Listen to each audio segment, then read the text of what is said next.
Ingon na solar eclipse karong adlaw. Wala man lagi ha.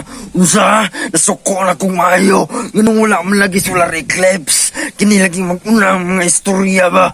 Nasuko na kung maayo. Nganong hasta man lagi kayong inita. Pagod na kung maayo. Tungod sa kainit. Ha? Unsa, nasuko na kung maayo. Nganong wala solar eclipse man lagi. What? Ingon na solar eclipse karong adlaw. Lantawan yung kalibutan, tirtim lagi kayong tinawa.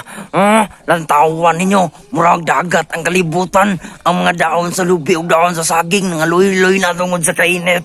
Ingon na solar eclipse, mura na lagi dagat na ang langit o gablo-blo man lagi. Ayaw pag-una yung mga istorya ha.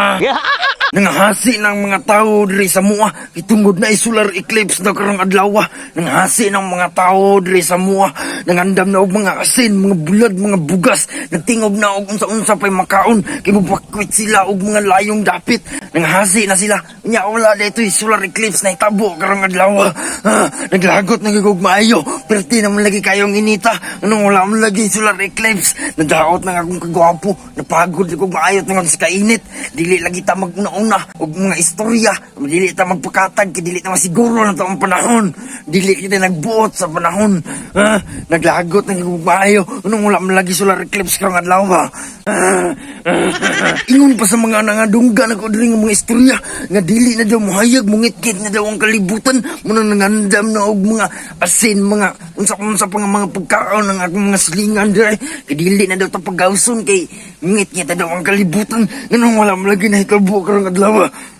Naglagot ng ikong maayo karon. Inong pati ng inita, naglagot na naglapad akong ulo. Kay init kayo. Gusto na ako mo-burn out unta. Kay pati na kayong inita. Mo-burn out ng kalibutan ng ta. Ganun wala man lagi. Pati kayong inita. Mapagod na. Kapagod na akong naong. Yati mo. Maipay malibang ang kangotan. Gago!